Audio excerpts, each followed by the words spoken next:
You're killing me, Smalls.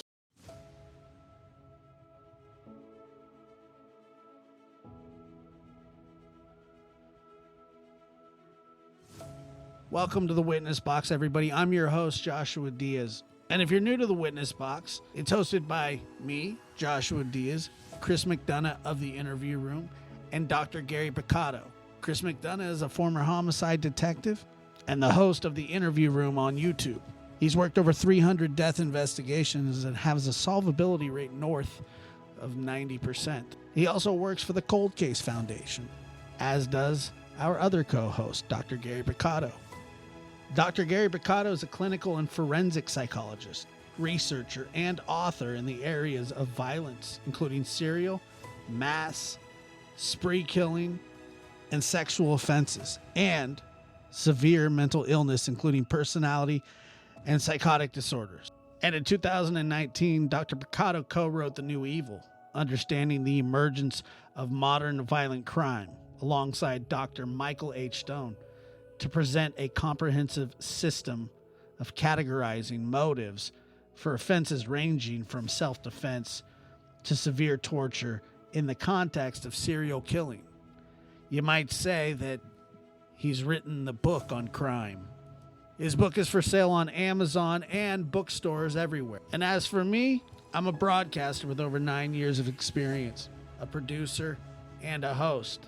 And I'm just lucky enough to be able to work with two of the very best. And we can come together and form the Witness Box.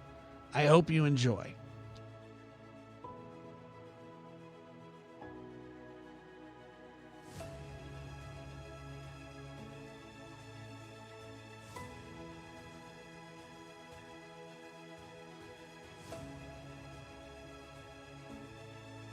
Welcome to the Witness Box, everybody. I'm your host, Joshua Diaz, and joined by, as always, Chris McDonough of The Interview Room, a former homicide detective, and our very own Dr. Gary Picato, a forensic psychologist and author of The New Evil, a fantastic book. It is available on Amazon.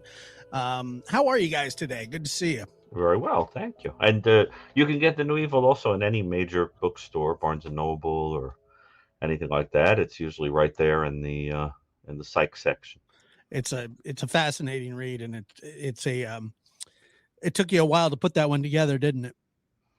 Oh yes, and it was a great process because I had to visit with my mentor constantly, and I got to sit at his feet and learn a great deal of his wisdom. It was really quite remarkable. Dr. Stone? Yes, indeed, Michael Stone. Michael Stone. He unfortunately passed away this last year. Not that long ago either. No. And so yeah, always, I know you speak of him fondly, and he had helped you a great deal with that book. So it's a follow-up book as well. Yeah, it's a follow-up to the book that he did, Anatomy of Evil, and that's why it was such an honor for him to pick me to do the follow-up and to expand his scale that he had developed, to encompass a lot of things beyond sexual assault and murder. So that was, I found that to be really quite an honor. And you have to read it with the lights on, though. Oh, yeah, very disturbing. But you know how it is. Every one of us has been lucky enough in life to have those people that are kind of like second parents or surrogate parents or replacements when we've lost people. I'm somebody who lost my father, on the younger side, and so I think Michael had a way of kind of filling that.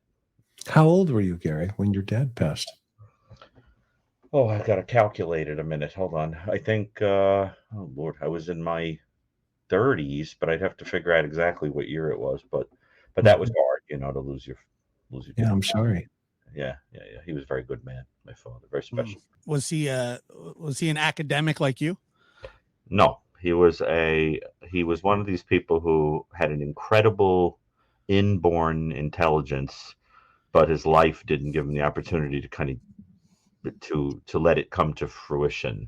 Yeah. He was incredibly visually gifted, and he would do things like building contracting, HVAC work, things like that. He really wanted to be an architect, but like at the end of his life, just to give an example of how amazingly gifted he was, he perfectly restored this famous home in upstate New York, which is now on the register of land, the registry of landmarks. I mean, he could restore it right down to the little, every little thing had to be perfect. He was that kind of guy. Very, very, very bright. Yeah, I get a technical brain from my father. Yes. They say it's in the DNA. It's like when when football players go pro. Like his mother was an Olympic sprinter and his father was and you're going, well, yeah, no, you obviously know that he's going to be a great athlete, and those things are really passed on. I got really lucky. My son, both of my kids are much smarter than me, probably by about 12 or 13. It started to become a problem. Chris McDonough, how are you, man? It's good to see you. Josh, I'm living the dream. Like John, I know people, but not my dream. I played that for my grandma. I played that one specific part for her, and she just thought that was something. I found that to be one of the highlights of that show. And a great episode too. And if you guys have not, go check out our podcast on OJ. We went into great detail about it. Then I don't know, at some point, I think we even touched on existentialism maybe, and then truth.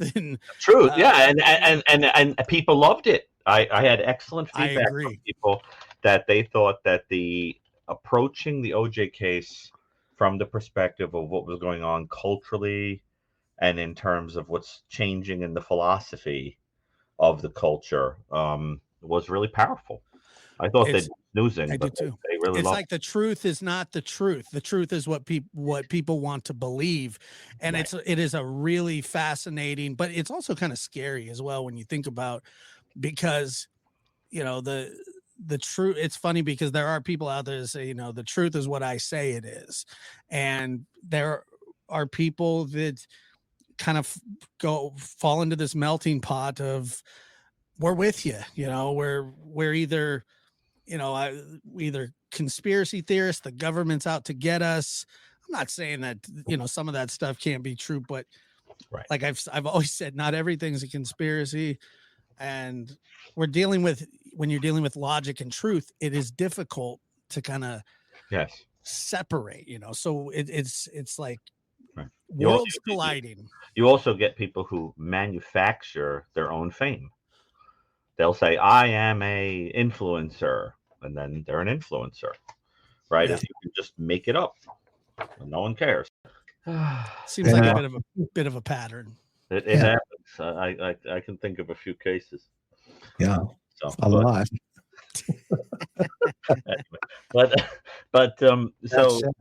So speaking of things perhaps not being what they appear on the surface, I understand we'll be talking today about the this autopsy report that came out on Suzanne Morphew, Barry Morphew, who was initially charged with her murder, and then it was dismissed due to circumstances that we'll talk about here on the air. This is one of the most famous cases in the history of Colorado.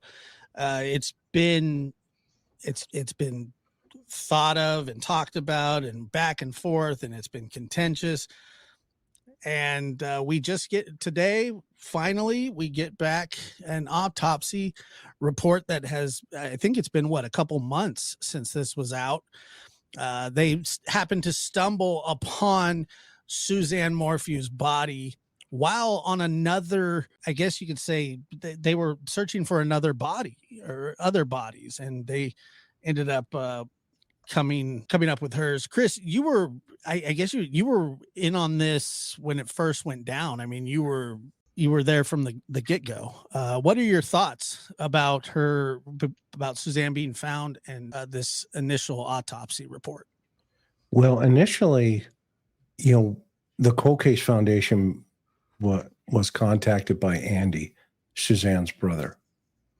And I was given the assignment to, run alongside with him, and which we did. And there, from our perspective, there was definitely no question that there was foul play from the very beginning. I mean, there was evidence of, staging with the bicycle situation. Then there were stories about the mountain lion. And there was one, when it kind of broke open, a YouTuber had run into Barry and got him on tape. And everybody started analyzing that tape. And it was just so interesting that I think it just caught fire with interest. And so, I mean, this goes back to May 10th, 2020 at about 5:46 p.m. in the afternoon. Chaffee County got a communications call, a report of a missing woman. And when they got there, this is how it kind of unfolded, the bike story, et cetera, et cetera. And, the next day, there were search efforts took off on May 11th, drones, dogs, et cetera. And on the 14th, the family offers a huge reward, $200,000. And then he puts out a reward, Barry, the husband, of $100,000. And a family friend matched that amount. So it was a total of $200,000 for her safe return. And this is where the conversation started, where he did this posting online about, oh, Suzanne. Oh, Suzanne, if anyone is out there that can hear this, that has you, please, we'll do whatever it takes to bring you back. We love you. We miss you. Your girls need you. And I think it just had a life of its own, because there didn't appear to the general public anyway that there was a genuine concern at that part, during that part. So yeah, his little thing, his commercial, as you would call it, it did come off a little bit disingenuous, I thought. Yeah, and now here we are, in 2024, right? Almost 4 years later. And we're looking at this autopsy report of bones. And the tox reports have come back, toxicology reports have come back about the results in relationship to reviewing those bones. And it's pretty fascinating. I think there's a lot here that we can talk about. Yeah. So when we're talking about the Suzanne Morphew, Barry Morphew case, I think it's kind of integral to know that, these two had been married for 25 years. They'd had a rocky relationship, but when they had first gotten together, it's kind of the same picturesque. I think he was a professional baseball player that got drafted. He is a great athlete, handsome. She's beautiful. They end up having, kids, and then it's just one of those things that everything's not always as it seems. And, in the talks of infidelity and so on and so on and so on, jealousy, and then subsequently all the evidence that came out, a lot of circumstantial evidence came out. And now we're seeing physical evidence from this autopsy report. And it has been officially declared a homicide, officially by the medical exam. But it was always thought that she had been murdered because they charged Barry with the crime. Can you talk a little bit about why that was dropped, why that was taken away, Chris? Yeah, so there was some motions filed by the defense to have the prosecution turn over exculpatory evidence. And they just kept pushing it. It's really interesting because it's almost a correlation to what's happening in Kohberger, where, they keep saying, here's my 13th motion, et cetera. Well, the attorneys, the defense attorneys in this case, initially when Barry was arrested, did the exact same thing. In fact, they kind of led the way. And I think Kohberger's attorneys learned from that.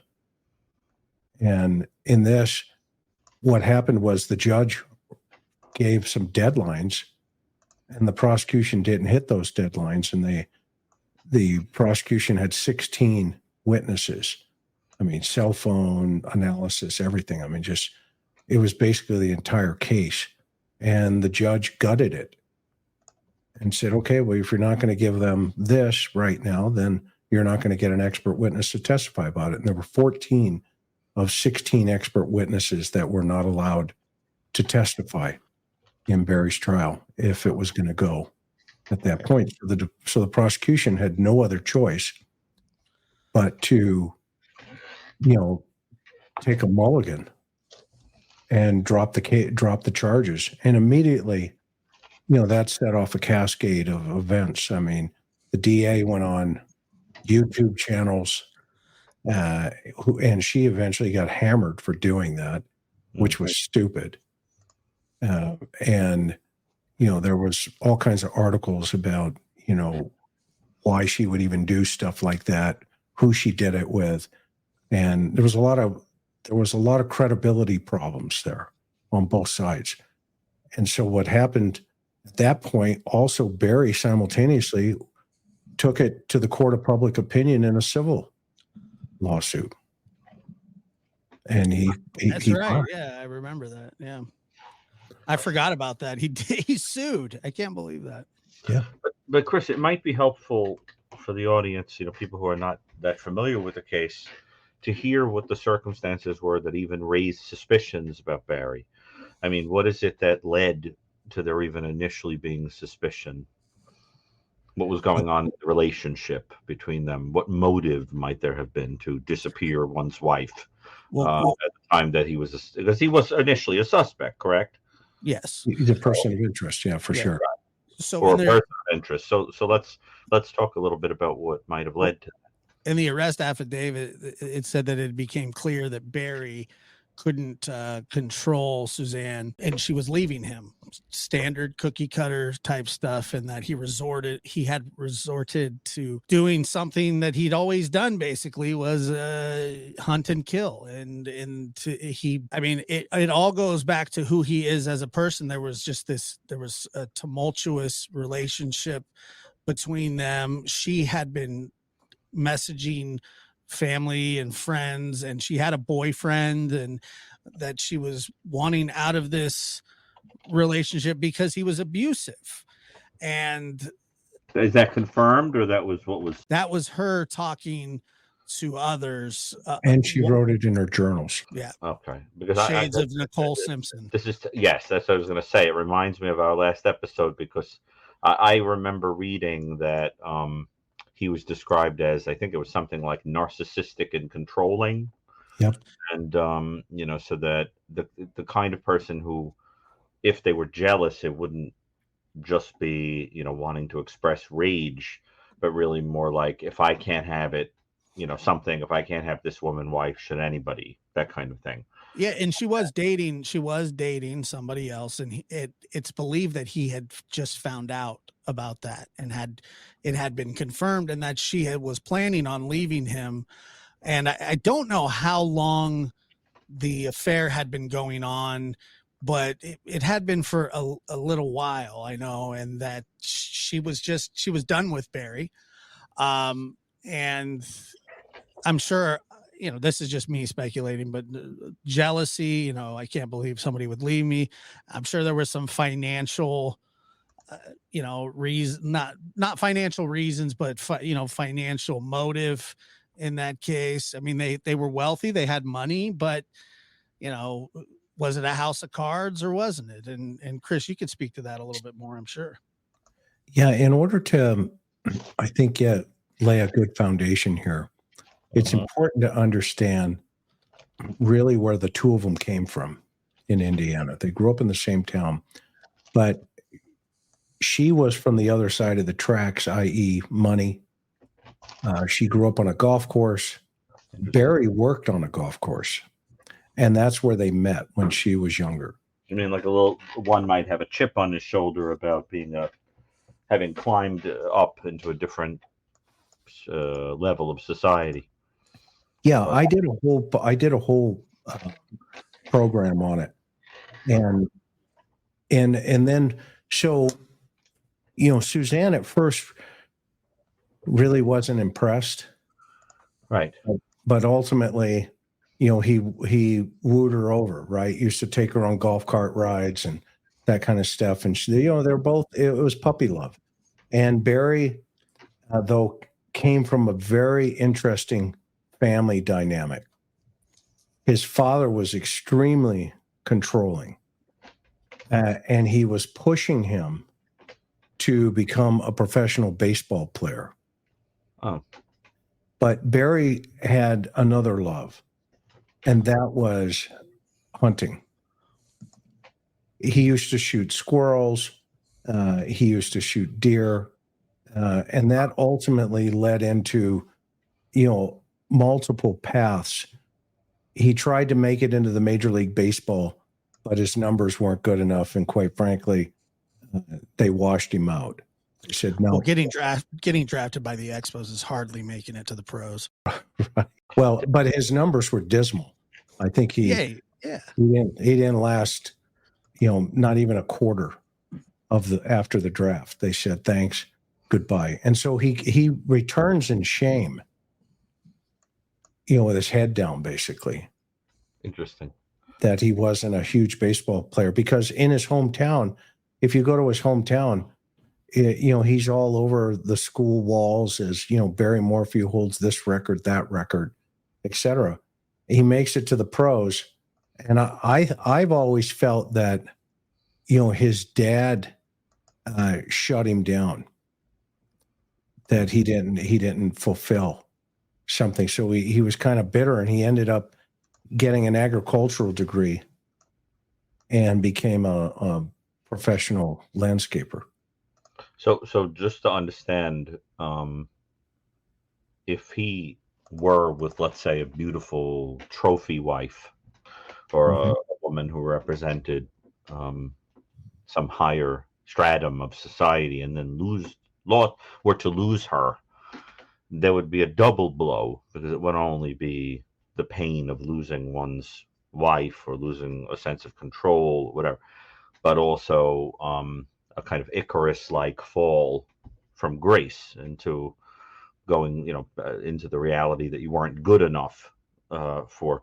So that's very interesting, because obviously this is all speculation and just thinking out loud about a person of interest, who had been mentioned in the case previously, is that there does seem to be a whole soup of potential motives that are there.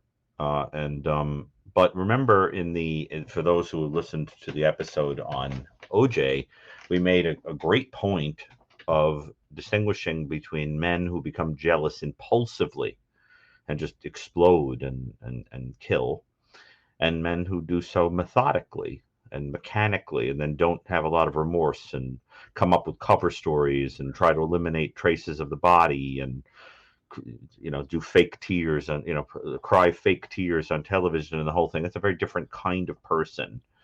And if people were to speculate that this guy was guilty, you'd be dealing with that kind of a character, not the kind that exploded and then in a crime of passion and felt very guilty, right? I mean, that this sounds a lot more callous. And well, the thing about this one too is I'm not really sure. Like you just said, did he explode? Did he right? plan this? If involved, right? Yeah. Well, I mean, he wasn't initially. He was charged. He's not charged as of right now, but I mean, he was not only a suspect. He was charged with her murder. So, right. I think it's fair to. I think that to speculate is fair. But if he is the one that did this, and I do believe, and we'll talk about that at some point, there's going to be charges filed against him again, because they did leave it open. But the one thing that I do kind of struggle with here is, was it is this a premeditated murder, or what? Was it did it happen and it just kind of unfolded like that? Because like when we were talking about the OJ case, I feel very strongly that he exploded, that things went down, and it wasn't it wasn't premeditated from that moment. Like I said, he didn't wake up that morning and go, I'm gonna do this or that. Right. Go ahead. Well, I think, and Chris, with your homicide background, you tell me if I'm wrong, but impulsive murders usually involve picking something up in the ambient setting, a toaster, something, from the table, a candlestick, whatever, because it's impulsive. But when you're dealing with something like a person, Yeah, he was very calculating. Barry was very calculating, and you're right, he was organized, because this particular case has all of the markers, at least a lot of them, towards an organized offender. Is he thinking through this? I mean, you've got the bicycle that was staged, you've got the helmet, right? You've got a trip to Broomfield, Colorado, where he disposes of evidence, and all of this, by the way, on surveillance pictures of him dropping all these items, and then him later on being interviewed about it by the FBI. And he is one of his biggest answers through a lot of it is I don't recall. I don't recall. I don't recall. If somebody were to do a word search, I think that would be the 3 words that would pop up the most in the interview with him. But if I had to guess, this is more the type that couldn't let go of anything. The opposite of not recalling. More like I could never not recall, which is the whole point. But Josh, does that answer your question about in terms of are there more clues that it was impulsive or calculated? Well, what Chris was describing there, to me, still, is he calculated? Is he cold? I would agree with all that. That is him basically cleaning up the crime scene, because I mean, that could still it could still be an impulsive situation, and then him do all those things that he did post the crime. I'm sitting. That's what I'm thinking is, was it? And I don't even know if that's like a point that really matters much, but it does when you're charging somebody with homicide, if it's going to be first degree. It's a brilliant point, because in the work I do with Ann Burgess, who Dr. Burgess was very instrumental in when they were creating the behavioral science unit for FBI. I worked with her at Boston College, and we were very interested in how a crime scene could be very disorganized, but then be followed by organized behavior, because a person has come to his or her senses and say, now I have to tidy up. But I think the key to this is you don't impulsively pick up BAM and put it in a syringe and knock somebody out. Impulsive is, I'm so enraged that I reach to my left or right and pick up whatever's here and I bash somebody with it. So that you get these very messy kind of crime scenes where people have killed people with I have seen everything. Chris, I'm sure that in your work you saw everything, right? People killed with pieces of furniture, a piece of a toilet bowl, like a piece of metal ripped off of something, right? I mean, there's anything that's in the house or in the forest or wherever they are when they flip out. Yeah, right. Totally impulsive. But now, if let's say a person has a gun, well, he's a hunter. Pocket, right? He's got a gun in his pocket or something, and then he impulsively pulls it out.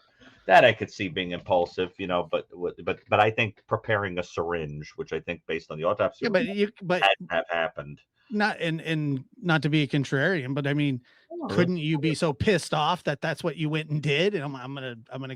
No, I think killer. Yeah, I agree. I agree with you both. I think though we're missing some of the pre-incident behavior here. Right. So you think that the method of killing, if he did this, the method is not impulsive, but the desire to do it may have been. Well, I don't know even if that was an impulse. I think it was, he calculated the fact that his daughters were going to be gone that weekend. Right. He calculated the type of possibly how he was going to do it. And now we have evidence of, information that what I've come to learn about him is, if I can't have you, nobody can. Right. And so he's really calculating, and he anticipated every move made by the FBI. And to the point where even this weekend coming up, he's having a celebration of life for Suzanne in Indiana, but invitation only, by the way, invitation only. Celebration of life. Okay. And here's a really interesting fact, that the autopsy report was released to him first because he's next to kin with her daughters. So he's had this autopsy report before the public ever got it. And lo and behold, he now decides to have this celebration of life. And his defense attorneys have already stepped up and said, he's not the guy. You got the wrong guy. Anybody can have these chemicals in their house. It doesn't prove that he had them. But unfortunately, if you go to page 119 in the affidavit and you read down, it says Barry was told by S.A. Harris about the needle sheath for the tranquilizer being found in the dryer. So there was a sheath to what looks like a needle, right? So it's a syringe of some sort. He said he had no idea. He said he had no idea how it got there, and it's got nothing to do with me. Barry added, I hate that because, that makes me look bad. S.A. Grusing asked Barry if he shot the tranquilizer gun on Saturday, May 9th, and he said, absolutely not. Barry was told no tranquilizer, like BAM, was recovered at the house. When Barry was asked if he disposed of those, he stated, I don't recall. Barry was asked what he used to reverse the tranquilizer effects, and he told him tolazine. Barry said he bought the chemicals, which he knew to be controlled substances, from Indiana and kept them on his workbench. Barry said he kept the chemicals in vials and injected the chemicals into darts, not using a licensed vet for the process. When asked if he was able to do that all himself, he says, yeah, absolutely. So, and just to say that the BAM is anesthesia that affects the central nervous system. It causes that depression and basically just renders you unconscious. You can't move, you can't talk, you can't do anything. You don't feel pain. They use it on deer, they use it on rhinos, these are heavy animals. This drug used on Suzanne, and now that they've found it in her system, would be more than sufficient to kill her.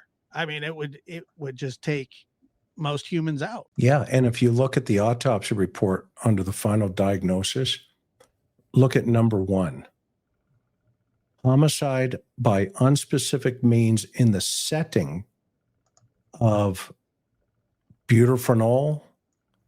I'm not pronouncing it right, but aspirone and metatobidine intoxication. BAM. BAM. That's what it is. It's an animal tranquilizer, just like you said, Josh. And it's in her bones. Now, how did that happen? And how many years? And this is what, 3 years later? Almost 4 years. 4 years.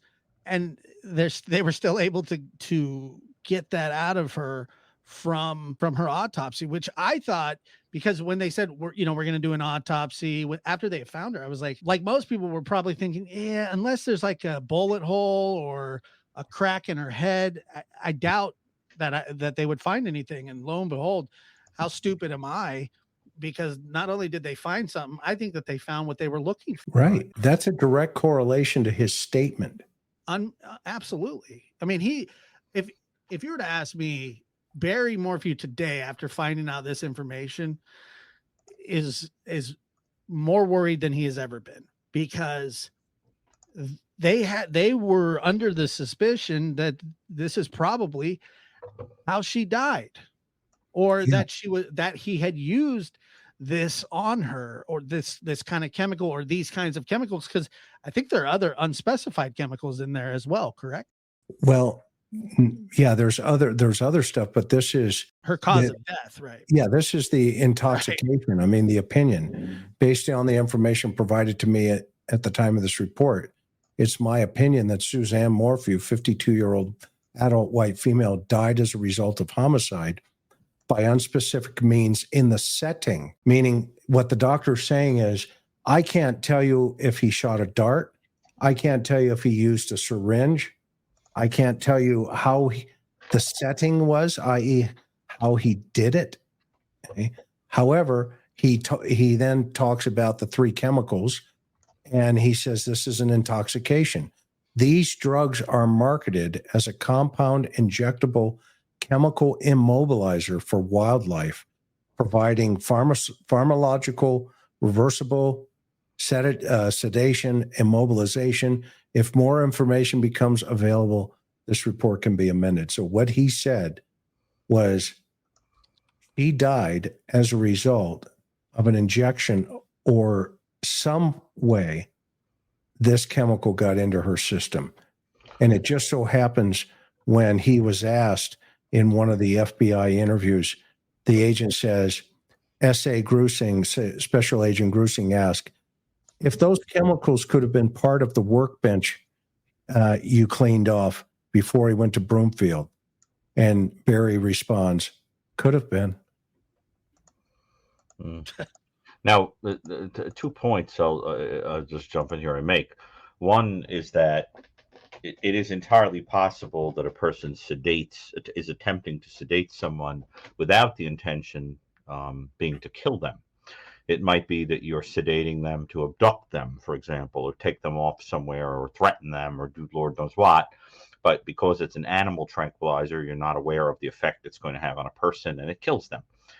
The second point is that you can infer a little bit about the intention from the fact that there even was a tranquilizer, because the tranquilizer is not something you would use if your goal was to inflict a horrendous amount of pain on a person, like a torture situation or something like that. You're basically knocking them out. So that you can imply that implies someone whose intention was not necessarily sadistic. There might have been a desire to have complete control over the person because they're knocked out, but you're not looking to torture them or do anything cruel or anything like that. In other words, the fantasy doesn't involve, or whatever your practical reason you're doing it, doesn't involve sadistic torture. Well, he's not a vet, right? So, Chris, why would somebody need that? Why would he need that? Just like Dr. Picato's saying it, to incapacitate. But here's a problem I think that is going to come up. Mm-hmm. Page 4, second paragraph down on the autopsy report. 6 envelopes remain in the custody of CBI, contain 5 fabric fragments and 1 weathered bullet. Fascinating. And are labeled as such. That's verbatim. Page 4 at the very top. Do you think, Chris, the idea was to sedate her, take her somewhere, and kill her by a different mechanism, but she dies from the sedation? Well, we're going to find out what about this weathered bullet. Is it an actual projectile? They would say projectile. Is it a shell casing? They would say shell casing. Right. Well, this is a bullet. Mm-hmm. Okay, is it an unexpent bullet? And remember, he pulled 22 bullets out of his pockets. They found them in the house. Mm-hmm. If this is a 22 bullet, mm-hmm. It's going to be hard to match it.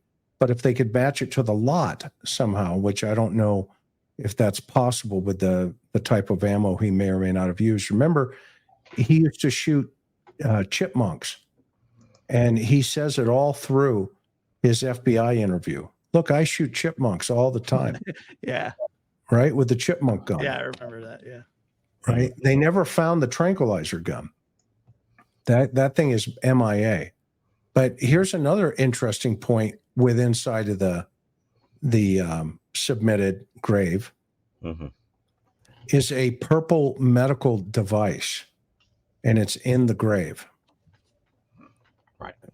So we have no idea what that is. We have no idea what that is. But one can ask, could that be a syringe? Or could that be, what? What is this? Why is there a medical device in her grave? Right. Along with 7 brown paper bags, and this was submitted to the ME. 7 brown paper bags remain in the custody of CBI and contain a pale pattern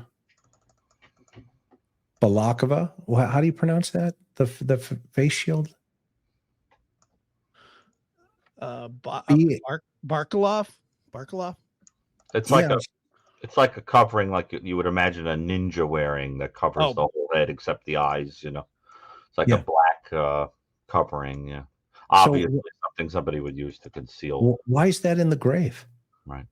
Where did that come from? Suzanne wasn't wearing that the day she disappeared. No, it's a concealment. Concealment. The day she went on the bike ride. Ha ha. I think and light-colored leather work glove. Oh, I'm sorry, Josh. I just think that when you say why is it in there, I think that was his trash can. Well, let's see what let's see what other reports show up. If they have that and he had it on his person, there could be hair, there could be other DNA coming that we don't know about yet. And then it talks about her clothing, a light-colored partial padded bra. Wait, hold on, Chris. Regarding the mask, it's also possible it's a red herring to give the false impression that someone else came along, broke into the house, took her, did whatever. Because having, if this is a domestic situation, whether it's elimination murder, as I've termed it, or it's a jealousy kind of a thing, or rage.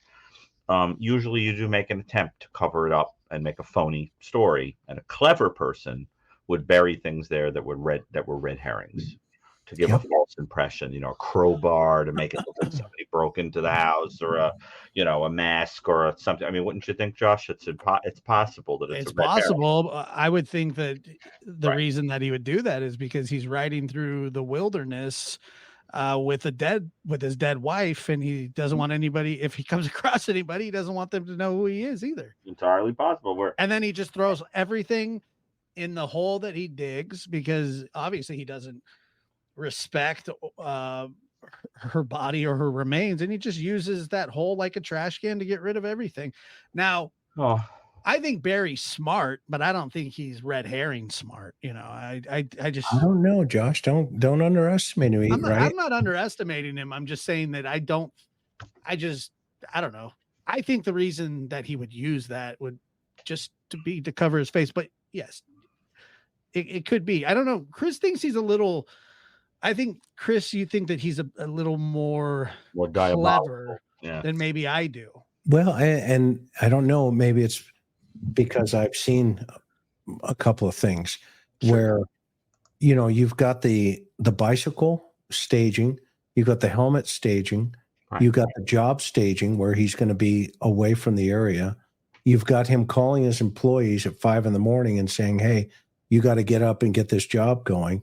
You've got him destroying evidence on video, dropping evidence through all these various different locations of McDonald's, the back of a Holiday Inn. He rents a room at the Holiday Inn.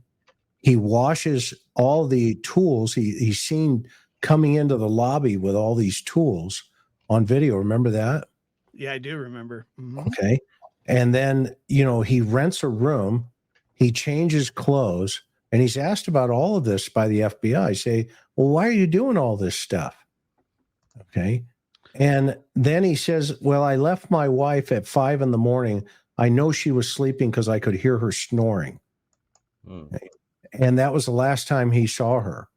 And then apparently, he's supposed to be an hour and a half away, which he was.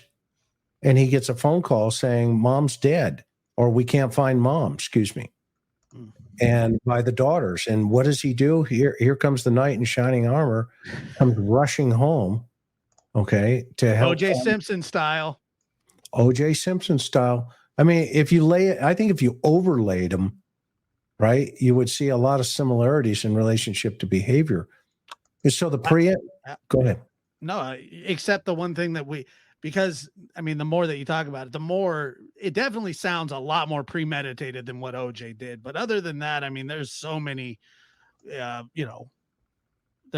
are a lot of connections there. Yeah. And then, he gets home and he puts a 30-second, oh, Suzanne, where are you? And then he starts the narrative, with one of his buddies, his brother-in-law shows up, his best friend shows up, One of the volunteer firefighters in that area shows up, a guy named George, and who was also a hunting buddy. And next thing you know it, everybody but Barry is going, I think there's something wrong here. Something's going on here. We're not tracking this correctly.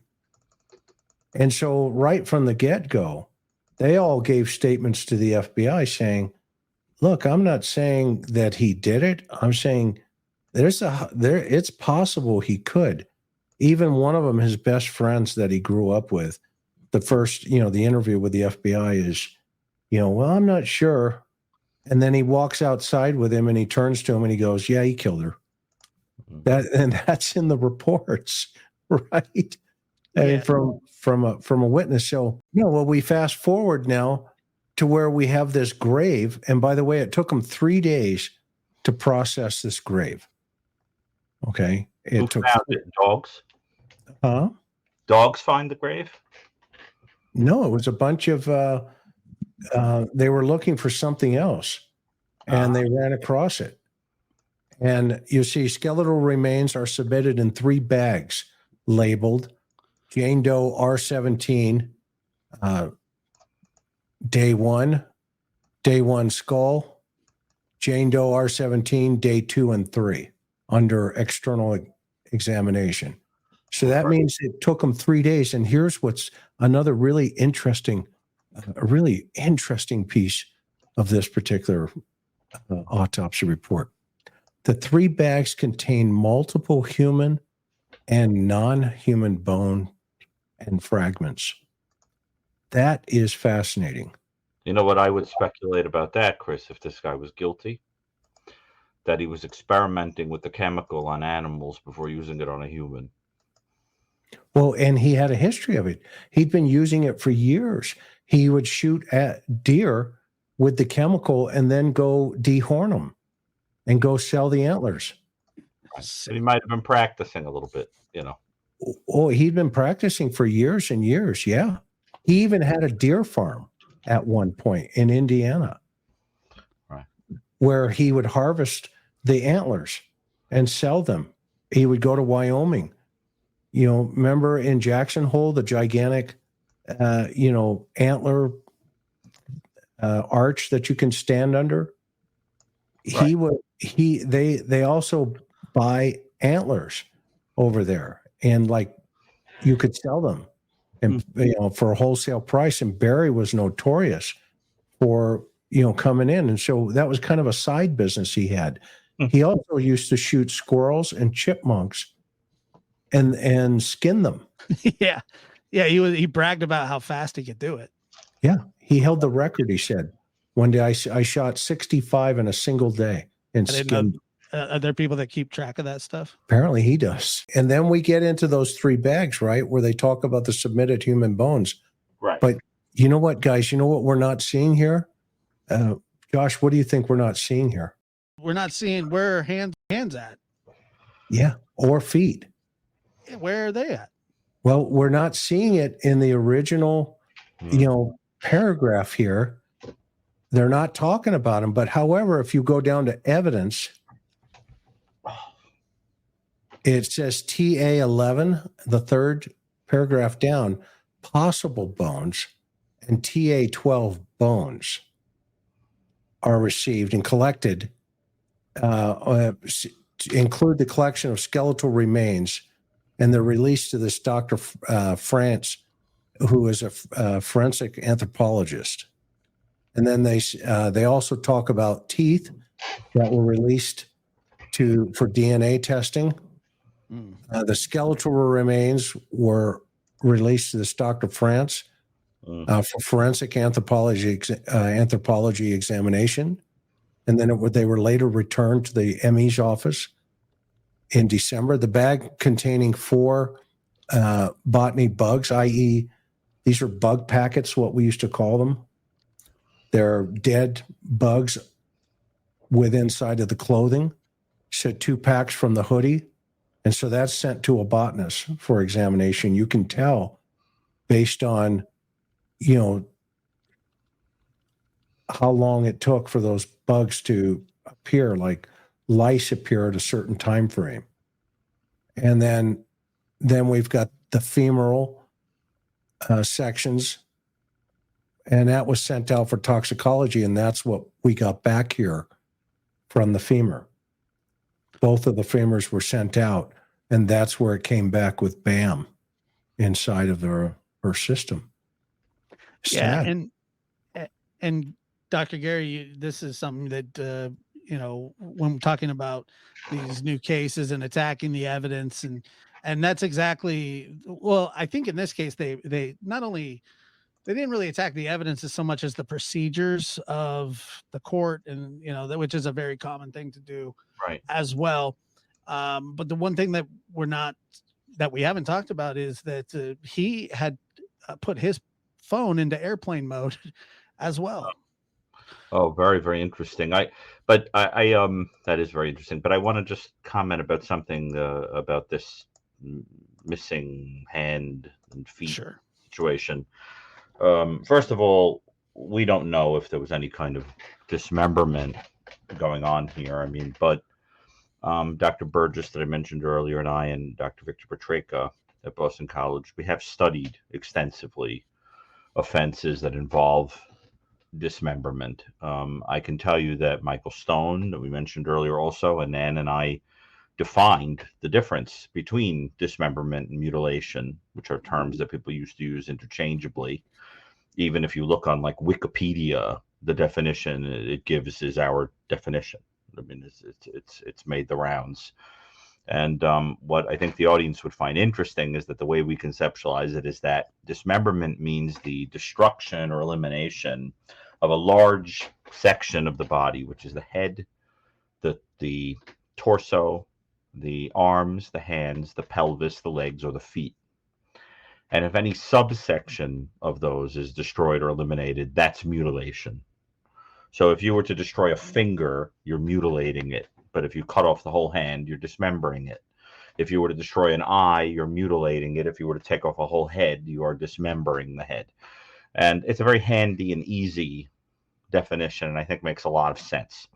So we studied differences in different crimes across time, looking at mutilation and dismemberment. And what we found was that in, decades and certainly centuries past, where you dismembered a body or even completely mutilated it, it could sometimes give the impression that you were dealing with a disorganized offender that was going beyond what was necessary to kill someone and was just butchering them. But what has happened in the contemporary era, because of the availability of certain techniques in law enforcement and science, people are actually in a very organized way butchering bodies, because the goal is to get rid of as much as you can of what could get you in trouble. And we've even seen things where people remove tattoos, remove teeth, remove, fingertips, remove anything that could be identified. Chris, you know what I mean. We're also seeing a lot of cases now where you char the body so that there's not even the tiniest remnant of the person, or you cut a person into such little pieces that you're depositing them all over the place, all along a river, putting them into different parts of the earth, that kind of thing. And Michael Stone, who was a great lover of puns, sometimes ones that were a little dark, more than a little dark, used to say that criminals and law enforcement, when it came to dismemberment, were in an arms race. And what he meant by the arms race, what he meant by the arms race was that the police were trying to outpace the criminals, and the criminals were outpacing the police with regard to dismemberment and mutilation, because the idea was we need better and better techniques to find you based upon the tiniest piece of a body, to even know who the victim is. And so it's quite fascinating to think about that. And so when you see a body that might be missing arms, legs, fingers, eyes, whatever, one of the things you want to think about is that in some way the offender might have thought that would lead to difficulty identifying who the body was, or some other thing like that. Chris, any particular reason you could think of that somebody would take the hands or feet of a victim? Maybe defense wounds. So to get rid of evidence of what might have really happened. Right. Exactly. Right. Or identification. I mean, those are always two keepers. But what's interesting here is in the final diagnosis, right, Doc, is we have in D, it says no indication of perimortem trauma. And what that is, Josh, it's basically trauma to the bones at the time of death. So you would see sometimes, if somebody's using a knife, they would stab and it would create trauma to the bone because the bone is so soft at that point, early when they're stabbing at that point. So you get a skid mark on the bone. But in this particular case, they saw none of that. And the ME says, see the forensic anthropology report. So what they're saying is, we are saying something other than a sharp instrument, maybe a gun. We're saying, yes, there's a bullet here, but we're not saying that that bullet hit anything, or a bullet hit the bones, or a knife hit the bones. What they're saying is there's no indication. And then they go on to qualify it in E, the toxicology, about the BAM. They're saying this is the problem that we have. And they qualify it by G because they give her clinical history of her chemotherapy and the type of drugs that were utilized during her chemo. So what they're saying here is it's not those drugs that caused this problem. Okay, even though she was taking it. Right. And so I'm also fascinated. I want to go back to this part here where he receives 3 bags containing multiple human and non-human bones and fragments. Now that is really fascinating because a good hunter would know or think through potentially, does he kill a carcass and whoever the suspect is and put it over the grave to scent for the animals and cover the scent of a deceased body underneath? And go ahead. So basically what you're saying is that kind of he would mix all these in together. That way it would either conceal her grave, or if her grave was discovered, it would make it more difficult to identify her as the victim. Is that what you're saying? Well, let's say you kill an elk. Okay, let's say you've killed a person, you've buried that person, and you've killed an elk. Okay, if you just left that body buried there, the first thing the animals are going to do is find it and dig it up because it's a food source. Sure. Okay, and I've had many body dumps, buried bodies, where you end up getting bones scattered all over the place because, coyotes, they're usually the first that come in and take care of business. Mountain lions, let's use that. Okay, remember that story, right? Yeah. But what if you took an elk, a dead elk or a dead deer, and you threw it on top of that grave? Now the animal activity has a food source readily available. Okay, and they come right to it. Okay, and they strip it down, and you end up with all the fragments of these bones. Okay, so we don't know when they did the archaeological dig, because that's what it is, when they started to process her, if these non-human bones and fragments, dirt and a wood fragment, where did the wood come from? I don't know. I mean, I don't know. That's an interesting one. Yeah. I think that's a fascinating paragraph right there. The only thing that I could ever even think of was, could it be part of the door frame? Well, remember there was evidence that the door was broken. Yeah. And there was a theory that they had a domestic and that he kicked in the door. Maybe she was holding the door and she was impaled with a piece of wood. And maybe that's what they discovered at the crime scene. God always leaves a witness.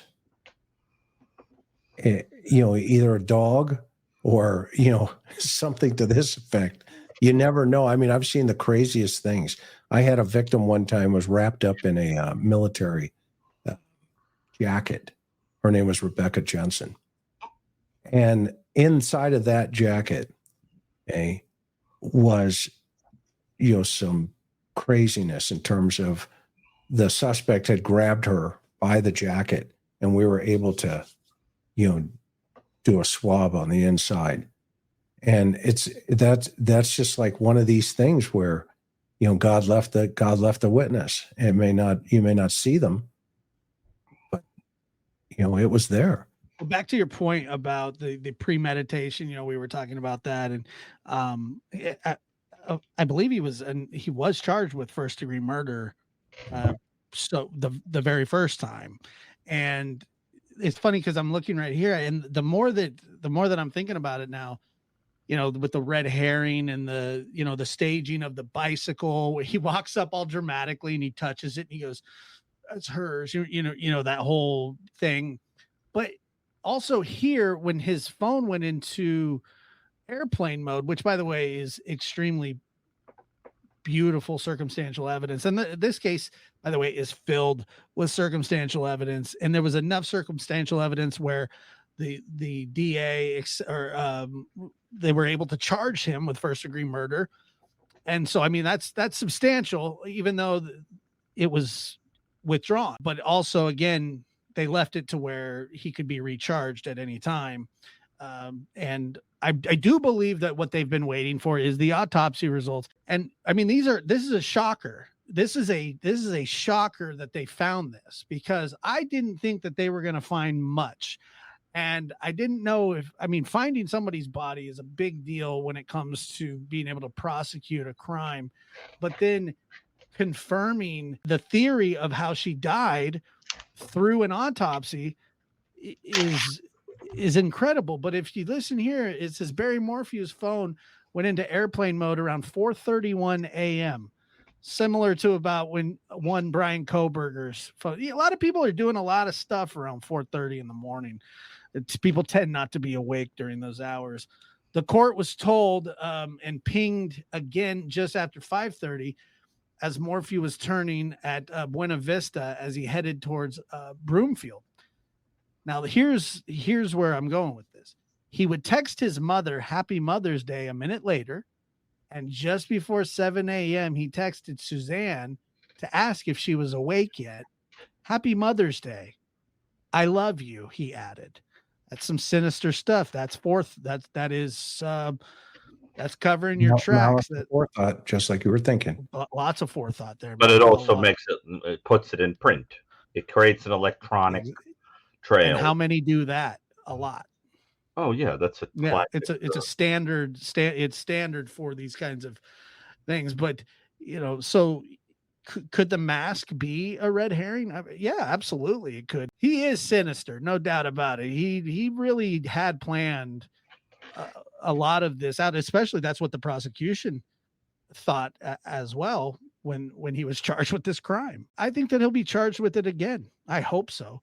It seems like this does nothing but bolster their case immensely. Gary, what's going through your mind, Doc, as you're listening to this?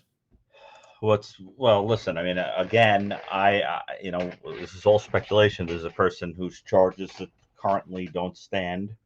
But I have to tell you that if it did turn out that he was involved, everything about this is actually very textbook in terms of men who experience some, dispute in the dynamic with their significant other, and are seething with anger about it, and then in a calculated way decide that they're going to eliminate them.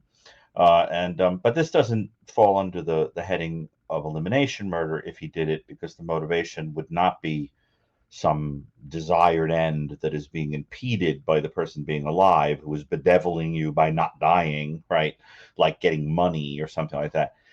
It seems like it would be more about pride and jealousy and really primal feelings, where, there's this kind of idea like, if I can't have it, you can't have it. It's a very spiteful, diabolical feeling.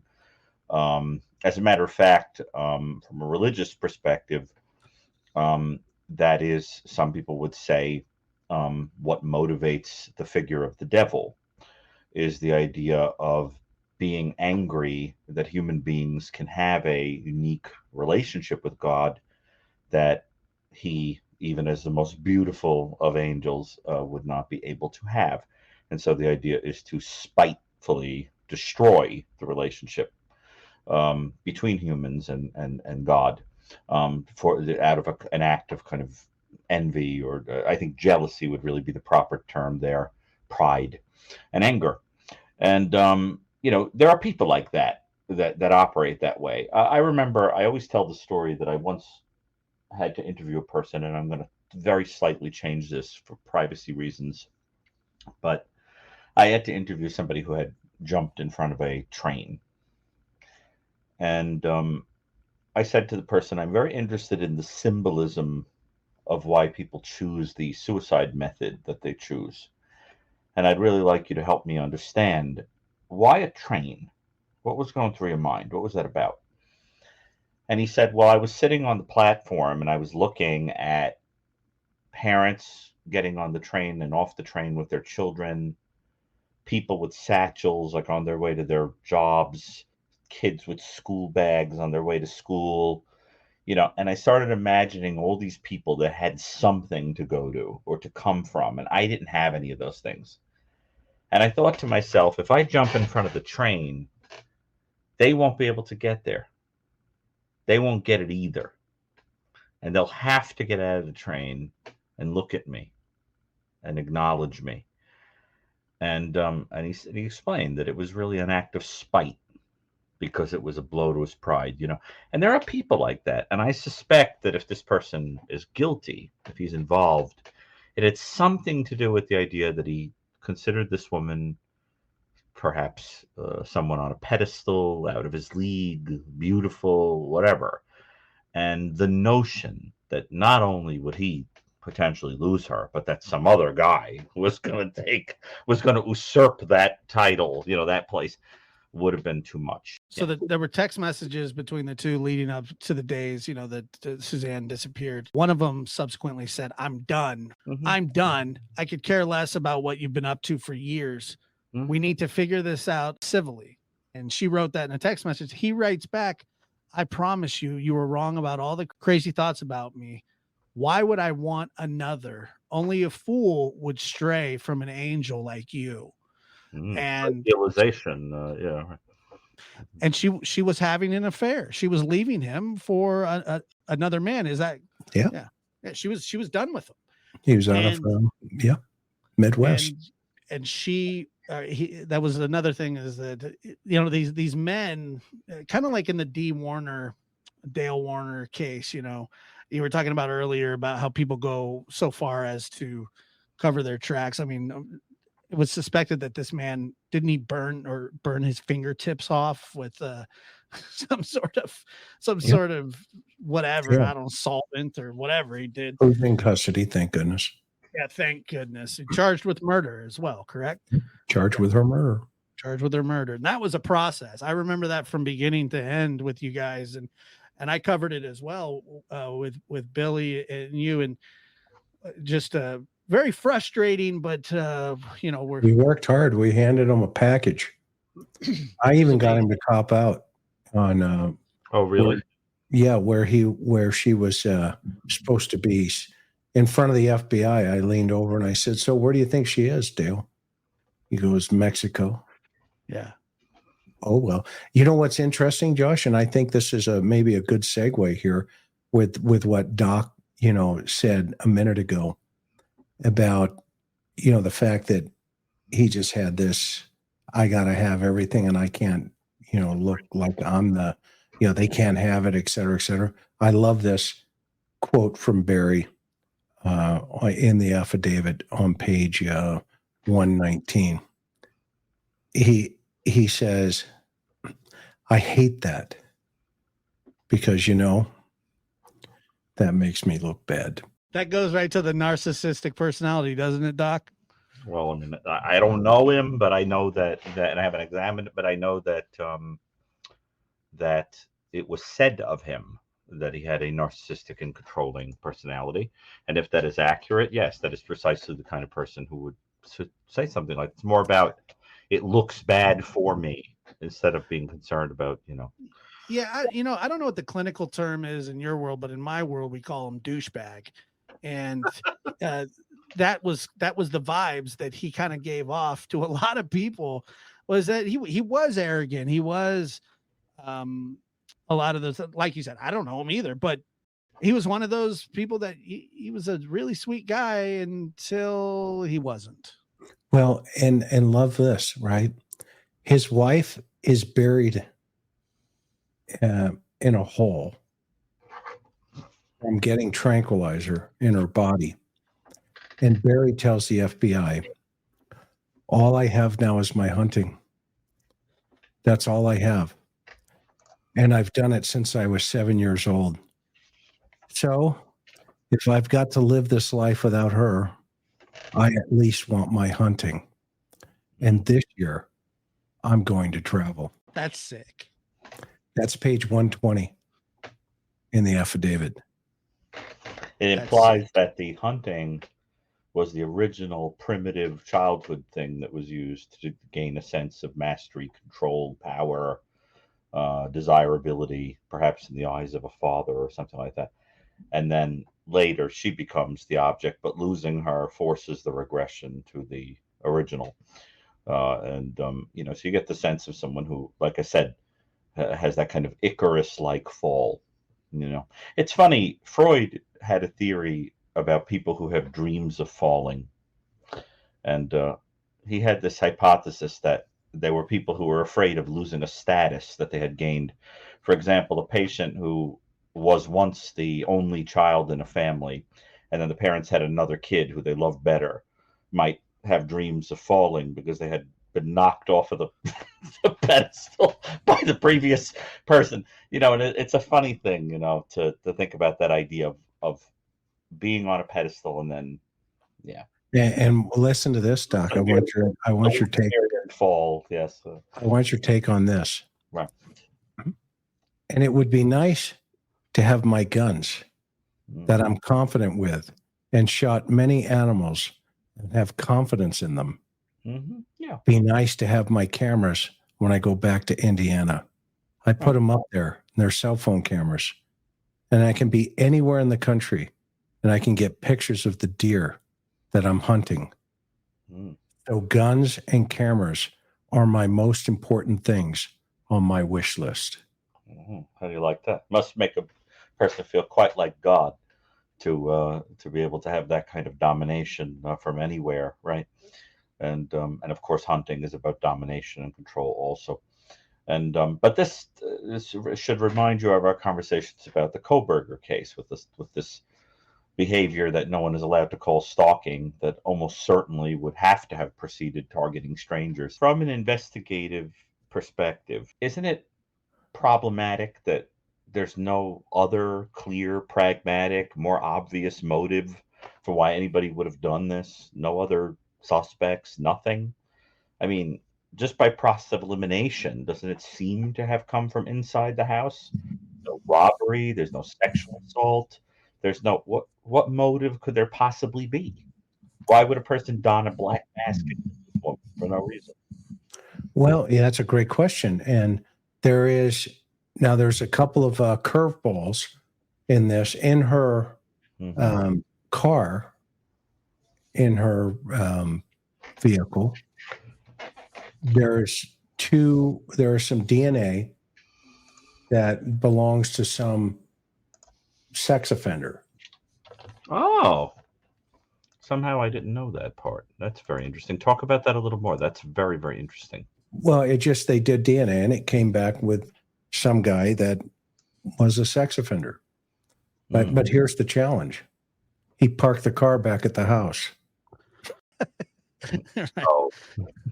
He's not the sharpest tool in the shed if he's the suspect. Let's keep him in line though, right? Because that's what the defense stood up and said, Well, yeah, but there's DNA from this guy that we believe is a sex offender, yada, yada. He's a registered guy. And, the first question I would ask, or as an investigator, would be, so let me get this right. This guy kidnaps her, stages his bicycle thing, throws her helmet out, buries her an hour and a half, 2 hours away, whatever it is. And then he drives the car home and Shoots her parks with BAM. so that everybody can find it. Well, here's a question. We don't know where that DNA came from. We don't know if, we don't know where it came from. And it's just one of those where, the FBI, everybody's on top of that guy going, what were you doing?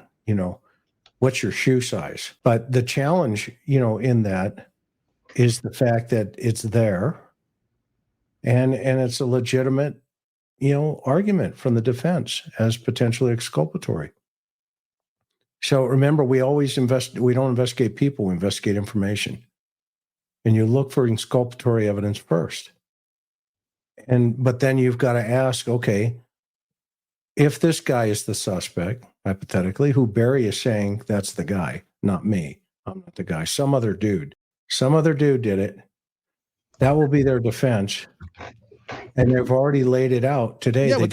Yeah, that's what they're already talking about. They're already saying that they found caffeine in her, in the autopsy. And they go, she drank her coffee. She went for a bike ride. She was abducted by somebody and killed. Barry couldn't have done it. That was what they said today. And you're going, so out of all that, you got that she drank a cup of coffee. That was their big takeaway. Where's that in the autopsy report? I'm not reading that. Let me see. I don't know if it's in the autopsy report or not, but they had to get it through the tox reports then, and nobody has the tox report. Wait a minute. Hold on 1 second. For what reason would somebody have abducted her after she had her coffee and was out and about? If there's no indication of sexual assault or anything, like no robbery, what would be the reason? It's a great question. It's preposterous. That's up there with stargazing, Chris. Well, this is where she was mauled by a lion and pulled into the mountains. That one didn't work. So now we have to go to plan B. It's very interesting. And there's a very, very famous case in criminology history, really, but the history of natural science, of what they thought was some kind of serial killer or something that was repetitively killing people in France. And it turned out that it was probably some kind of mountain lion. They called it the Beast of Guadalajara, I think was the name of it. And but it would absolutely destroy these people, mutilate them, maul them. And they didn't know if it was a person or an animal. But then all these people kept coming forward to the king and bringing dead mountain lions and wolves and saying they had killed the beast. But it was terrible because when those large cats kill you, they can go for the jugular vein, or the entire mouth can go over the skull to crush through the bone, or you wouldn't be killed like this. No, they're messy. They're horrible. And Josh, see, that's interesting why the defense would say that already, that there's caffeine in her system. Mm-hmm. And I don't know. I haven't seen it. I mean, maybe I missed it. Here it is. It's from 9 News. The autopsy report says sedatives and tranquilizers were found in Suzanne's bones. Lawyers for Barry Morphew told 9 News that caffeine was also found in her body. It's not in there. It's nowhere in the report. Well, if you read here, it says from lawyers for Barry Morphew said that. Right. That's what I'm saying. Right. But it's not in the autopsy report. Right. I understand, but it's on this report, and that's all they're focusing on. They're saying she got up, she drank her coffee, and she went for a ride. Then somebody abducted her, shot her with BAM, and then buried her. Right. But they're saying that they found caffeine in her system to substantiate that she had her coffee. Right. It's not in her. It's not in the official autopsy. At least I'm not seeing it. I mean, anybody I didn't see it either. I see it on this. Yeah. So again, they're feeding the narrative. Mm-hmm. So the narrative has already begun. The narrative has already begun. It says right here, they said they don't. It's like the alibi. He was out stargazing. Barry Morphew is innocent and could not have killed his wife. said Jane Fisher Brierlison, I don't know how to pronounce that name, one of Barry's attorneys, quote, she got up in the morning of Mother's Day, had her cup of coffee. That is now confirmed with the autopsy report. I didn't see it in there either, Chris. I'll look for it again. Also confirmed with the autopsy report is that she put on her bike clothes. That's confirmed from the autopsy report. She was on a bike ride and abducted. The tranquilizer that was found in her bones allegedly is a very common animal tranquilizer that could be used on farms or by hunters, which are people who are very prevalent in that area. So yeah, you're right. The narrative has begun. But the thing is here, Chris, when they're saying, you know, this is confirmed by her autopsy report, I don't see that. I'm not seeing it. I didn't see it. And the bike clothes, okay, she's wearing, according to this, there's a leather work glove. Oh, and by the way, the suspects decided to throw their leather work glove into the mix, into the grave with her. She just happened to tear the leather work glove off of the suspect. Right. Accidentally. I'm teasing, being sarcastic here. He threw his mask in there, and he also, there's a light color partial padded bra, a ripped dark blue gray hooded sweatshirt labeled Crested Butte, a torn green Nike tank top, Yeti shorts, and a fabric fragment. Now here's a challenge. If that's a sex offender abducting her, why in the world is he leaving her clothes on her? Well, were they on her, or were they? Well, they're buried with her. Bearing, for example. I mean, one gets the sense of somebody trying to give the impression of a sex offender, Right.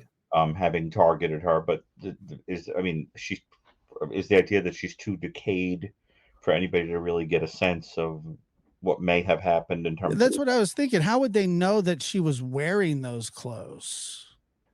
or even like assaulted sexually? That too. You know, Because I don't get. And by the way, you know, I'm trying to find the part in the well. First of all, you've got to also add a couple other dynamics here. Okay. One, this is an organized offender with a shovel. Right. A sex offender with a shovel. Even Ted Bundy didn't carry a shovel. Okay. I mean, he carried what he needed to knock a woman out. Right. And then He he didn't left. really want to bury women because a lot of times the goal was to come back to the corpse and have sex with it. He'd have to shoot her off her bike with the tranquilizer gun. I'm serious. You're killing me, Smalls. It's the dumbest thing you've ever. I mean, I just sit there and think about it and go, so you have a sex offender who's a sharpshooter with a trank gun while she's mountain biking through the middle of the wherever. Well, let's say he says, okay, you're getting in the Range Rover. I'm getting on the passenger side where my DNA is going to be found. Okay? Oh, wait a minute. I got to run in your garage and grab a shovel. Right. I forgot a shovel. Oh, wait a minute. I brought a shovel. Okay. It's in the back already because I knew I was going to come in here and you were going to have your coffee and I'm going to take you with me. Let's go. I mean, that's next level abducting because usually you go for people. Better. It gets better. Yeah, okay. Yeah. Hey, I forgot your bike.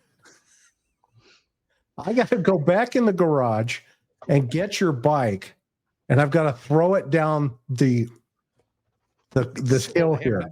Okay. And while we're riding out to where I'm going to take you and ultimately bury you, I'm going to throw your helmet out and your phone. I'm going to throw both of those items out and your phone. And guess what else I'm going to do for you? What's that? What's that, Mr. RSO? DNA in the Range Rover. Right. What else you got for me? Well, I'm going to leave my mask in the grave with a bullet. Oh, did I tell you? I had a bullet and a piece of wood. Oh, that's news to us. I'm going to drop that all into the hole for you. And at some point when you're discovered, they're going to know it was me. Right. Well, and that's the thing too, Chris, is that I think he really thought that people were going to buy his story of that she was attacked by a mountain lion with no evidence. And I mean, how quick was he to come up with that explanation? A mountain lion. Okay. So now that the mountain lion story doesn't make sense, now we have this, I guess, using like this former KGB sex offender running around with a trank dart, or blow dart, Ace Ventura style, and knocking her off her bicycle, committing, an act, and then taking her further away without cleaning up the other stuff, without bringing her bike along, without bringing her. So you're right there in that sense that I don't think Barry ever thought it was going to go past his explanation. I think that he thought that people were going to truly believe what he was telling them. Let's put the RSO in the Range Rover. Suzanne's out on a bike ride. Let's play defense here. Remember, we're looking for exculpatory evidence. All right. I get in your Range Rover because I just saw you leave your house. And I know how to start your Range Rover, by the way. Okay. I didn't jump it. I didn't hotwire it. But somehow I got to get in this Range Rover because my DNA's in there. And now I got to get you with me. Okay. Let's play this out. If I'm than that, Chris. Say what? There's something even more ridiculous than that at this juncture, which is that he would have to target this woman using a chemical in which the husband of that victim that is perhaps randomly selected has expertise and potentially has a stash. So is the idea that it's taken from him, or is the idea that by sheer coincidence there are two BAM users that happen to, the stars align and two BAM users come together? They could start a club. Come on. Doesn't that strike you as rather bizarre? Yes, absolutely. And so here I am now, the RSO, in the Range Rover, and I come around the corner, with the BAM. There's Suzanne on the bike. Mm-hmm. Bam. Well, right, so to speak, right, if that's what you're... And now I've got her in the car, and somehow I'm more interested in getting rid of her helmet than my sexual fantasy of a sadistic abduction, right, Gary? Right, it's illogical, yeah. And, I'm now rolling down, and I get up on the hill, and I decide, you know what, I'm just going to turn left. And he turns left, and he tells her, take off your helmet and throw it out of the truck, out of the Range Rover. Mm-hmm. And then he makes a U-turn and decides, no, I'm going to go back the other way. And he says, okay, throw your phone out now. And then he keeps going. Mm-hmm. And eventually, she's deceased. Somehow she gets this chemical in her system that the husband says, yeah, I'm an expert at using that. I've been doing it forever. And I probably threw the stuff away, but I don't recall exactly. But yeah, I did have it, and this is how I used to prepare it. Right. So we have to suspect, to your point, Gary, that this guy has the same skill set as the husband. Right. And the other thing is, was this a high crime area where somebody's brazenly going to attack a woman? Have you ever heard of Salida, Colorado? Yeah, in Latin, it's called Memphis, Tennessee. Up there's kayakers. It's a beautiful community. It's where you really want to live. Right. It's a pretty safe place. It's like, they have the best pizza in the world. We went up there, and the people are amazing. There's no way that Colorado has the best pizza in the world. Right. And the reason nobody hears about it, because that's the way they want it. You said that to a New Yorker.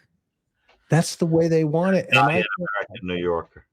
You got to love them for it. And I love the people up there. I fell in love with that area and the people, because I went up there, And it's just absolutely gorgeous. And so to answer your question, no, there's no crime up there like this. No, moms just don't disappear out of their homes. I have no idea what the defense is talking about here, because I'm looking here. There's only 3 drugs listed in her autopsy, and they're all the combination for BAM. Right. There's no caffeine listed. I'm looking. I don't see it. Well, that's a subtle injection by the defense. It's almost like a lie. Ann Taylor. Well, you got to defend you never want to lie. That even as a defense attorney, they don't want to get caught in a lie. Trust me. Sure. Right. But here you've got, already, in other cases, that there's no way that's our guy. You got the wrong guy. Yeah, but Chris, if you were going to lie about caffeine, the pragmatic purpose for the fib would be to give the impression that somebody died in the morning, not in the middle of the night, because most people would not at 4-something in the morning be drinking caffeine, unless you're Dr. Picato and you're up doing work at 4:30 in the morning. But I'm just saying that we both know the that average Joe, right, is not drinking average Joe at 4:30 in the morning. They're probably doing it in the morning. It's funny. Right. Gary and I have woken Chris up several times in the middle of the night texting. He made a little dig about it on this last episode. He said, "Oh, did you? I didn't even hear it about it because they were saying something about the phone doesn't usually go off at 3 or 4 o'clock in the morning." And Karen was like, "Although it has been known to happen." That's us. That's us. She probably killed me. But it was an accident based on time zone. I just tell Chris, I just assume that you mute those. It's crazy. Oh man. No, I mean, this whole story is crazy. Yeah. You're not finding it either. Do you guys not agree that the purpose of that, if somebody made that up, it might be to give the impression that she had her morning coffee routine, as opposed to dying in the middle of the night? Right. Yes. That the story, because, am I wrong about this? No, that's a great point. It would throw off the timeline, right? But unless they're holding that back for some reason, I mean, could you get caffeine out of somebody's bones? Can you get caffeine out of bones? So they have the tranquilizer that they found in her bones, right? Would caffeine show up that 4 years later? Well, Probably with me, yes. Gary? Probably with me, yes. I drink enough of it. I should have an IV drip with the coffee pot, 2031. Right, all day long going into my arm. I can't honestly answer that. I'm not sure with today's science what they're capable of. I knew that they could get stuff like this, because poisoning are really, really, really, really complicated. Well, and it's also, reading more about this BAM. It's used on large game and It has an opioid effect. And you have to get it prescribed. That's right. And he got it from Indiana. And isn't it interesting? Right after that's when he cops out that he voted for Trump under her name. He falsified a ballot, and the detective asked him, said, "Well, why the heck did you do that?" And he goes, "I like Trump. I wanted him to win." So he voted twice for Trump. And they charged him with voter fraud. Remember, that was part of the count. I do remember that now. And he cops to it. He copped out to it. So the exact thing that Trump was worried about people doing. Well, it was right after, him saying, the BAM. Yeah, I use that all the time, And then they said, well, hey, did you vote for Suzanne also? Yeah. While she's been gone, I threw a ballot for her. I mean, this guy he just doesn't miss a beat. He doesn't miss a beat. And, I guess we're going to see what's going to go down here. I think this is a fascinating report, but I really do believe this is just the tip of the iceberg right now. Too, yeah. Well, the daughter, there were 2 daughters, right? Yeah. Yeah. And help me understand why the 2 daughters are like rah, rah, rah here. Yeah, they really stand by the father, don't they? Am I wrong? 100%. Right. I mean, now, do you have a sense, Josh, of the Yeah, I dynamic? do actually. Look, once again, it happened in the OJ case. Same thing. Uh-huh. What happens, especially at their age, what happens is, what choice do you have to admit that he hasn't been charged with anything. So, but they stand by him. They love their mother. They're going to lose their father if he's guilty of this. Their entire existence, their entire family is wiped out except for, the two of them. It's the same thing that happened to me. My mother died. My father went to prison, which is basically the same thing as being dead, because you're not existing in this world anymore. And so I would think that, and I don't blame them either, because the position that they're in is terrible. And I'm sure when they go to bed at night, or the conversations between them, there has to be doubts. I mean, I don't see how there couldn't be doubts. They'll say publicly that there are no doubts, but I mean, their mother's been gone, and now it's confirmed that she's been murdered.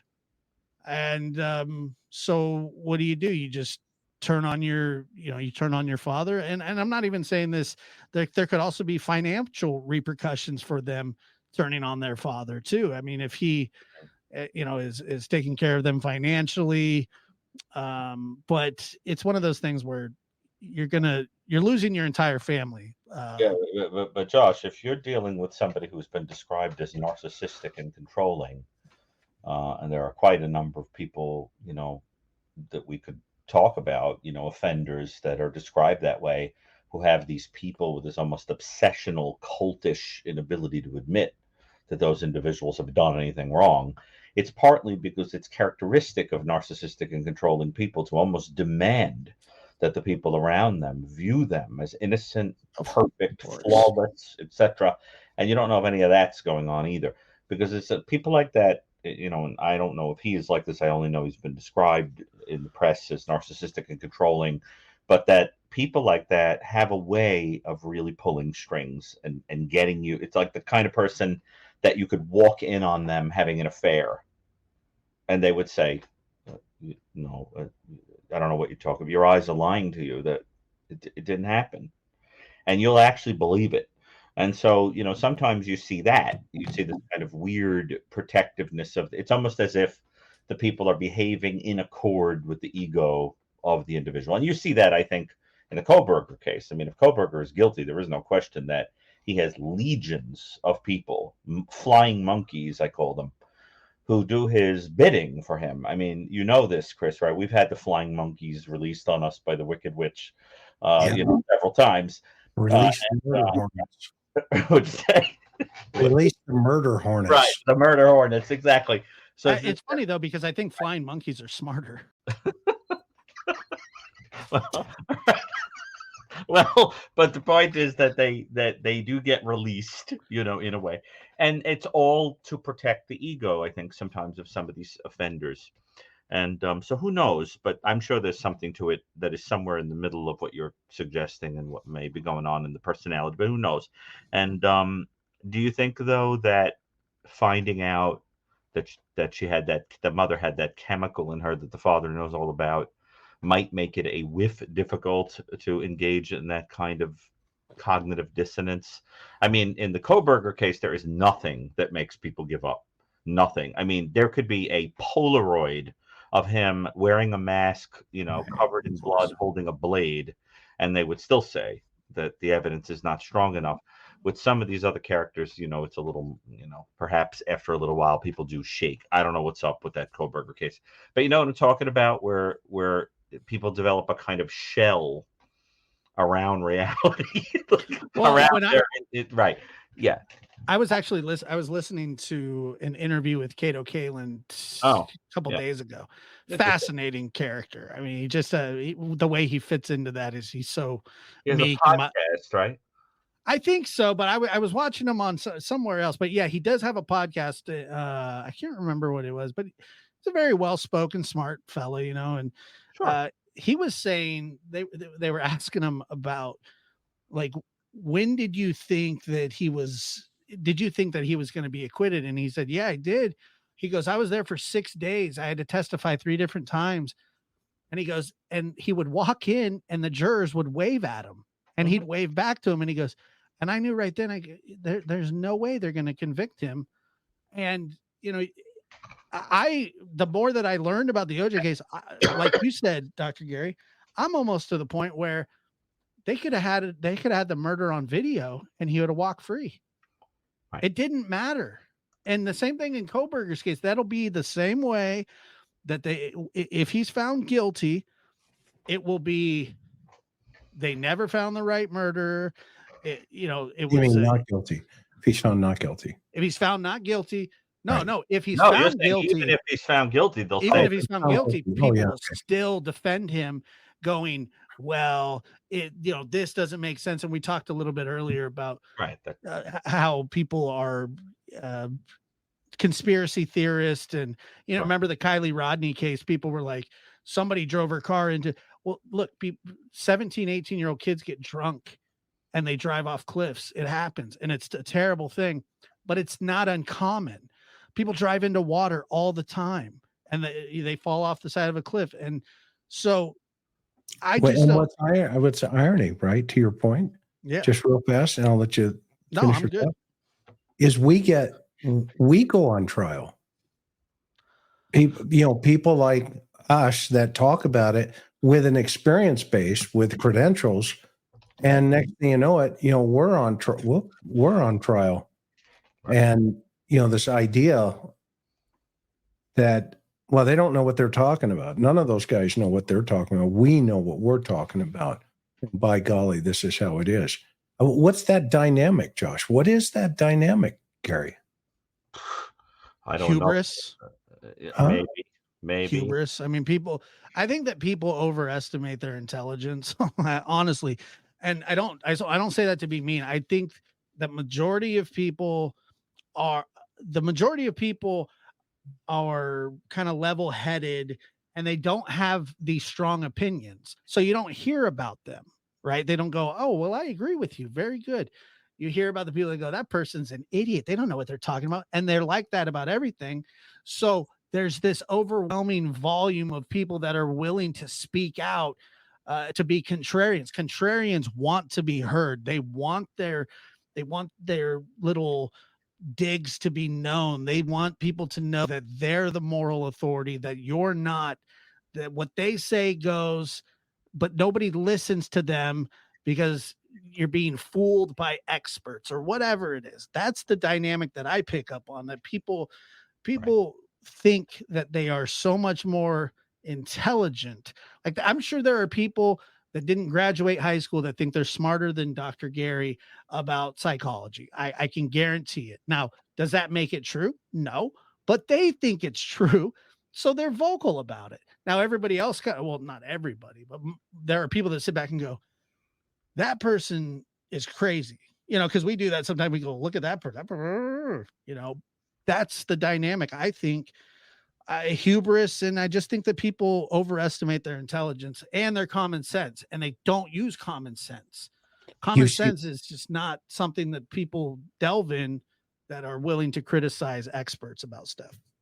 But isn't it interesting that today, we see on the news all of these, the civil unrest taking place in all the universities around the United States. I mean, it's just not one university, it's multiple universities. That could have only happened in the age of the internet, how rapid and how fast, information is spreading.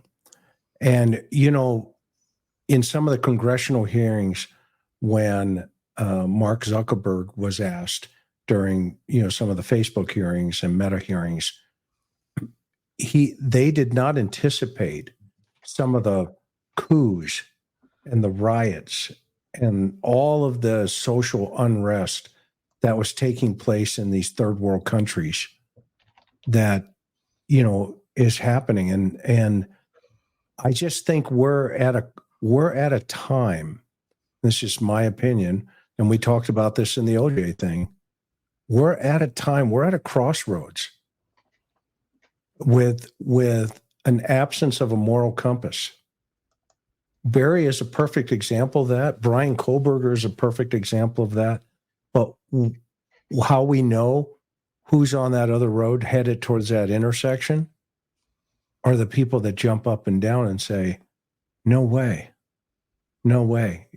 We're going to fight you to prove that he or she didn't do this. We're going to fight you. Right.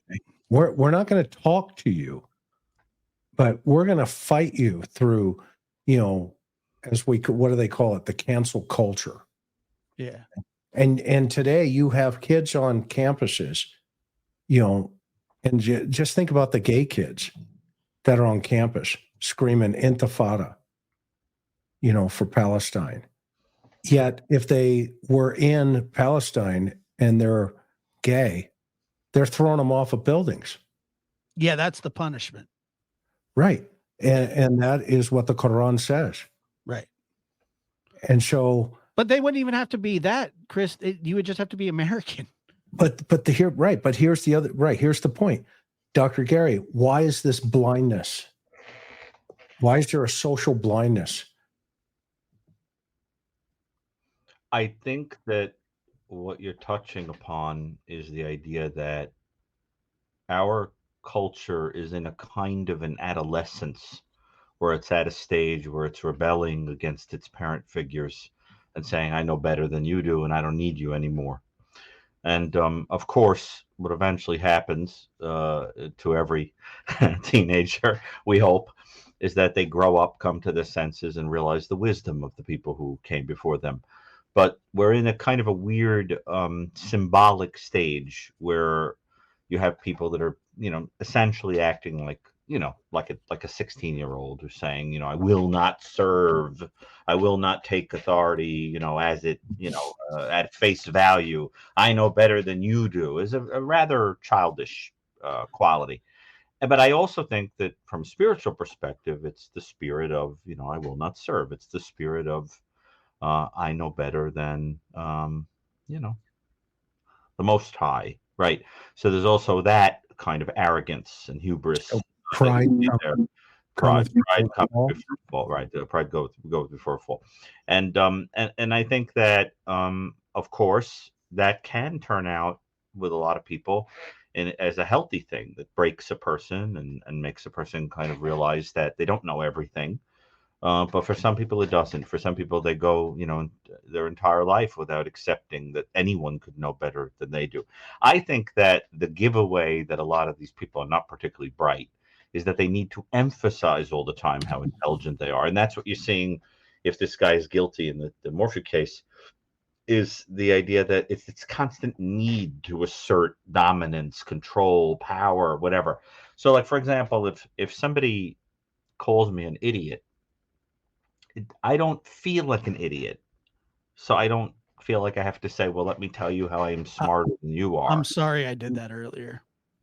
What? I made a joke about somebody saying, what? No, I called you an idiot. I thought you were referring to me. It's okay. You call me an idiot. I know. Well, it's fine. I think there is a wisdom in knowing that you don't know very much. There is a wisdom in knowing that you don't know very much, because the truth is, the greatest Nobel Prize winning scientist among us doesn't know a crumb of the expanse of the truth or the universe or whatever. You could spend an entire lifetime learning everything there is to know about one minute subject, and you wouldn't even touch grace the surface. Well, so, aren't you underwater in New York right now? Just asking for a friend. And I'm not the friend he's asking for. That's so funny. Well, I'm just saying, I think that the sign of intelligence is often a kind of humility. Yeah. Well, I've never met somebody that was super smart that tells me that they're smart. I've also not really met people that were good people that said that they're good people. Actually, good people, I know, because I've dealt with them spiritually and in therapy, is they're the first people to say they're terrible. Of course. That's the telltale sign of a person who, that's good often. I've met people that go, I'm a good person. And I'm sitting there going, no, you're not. But that's what I'm saying. You're right. It's the people, like, people say that people say that to me, like when we do the shows and like on the lab, they say, you're a great person. And a lot of times I'm telling you in all honesty, I don't always feel like a good person. I wish that it was something that was more common with me, but I, you struggle with that. But that's just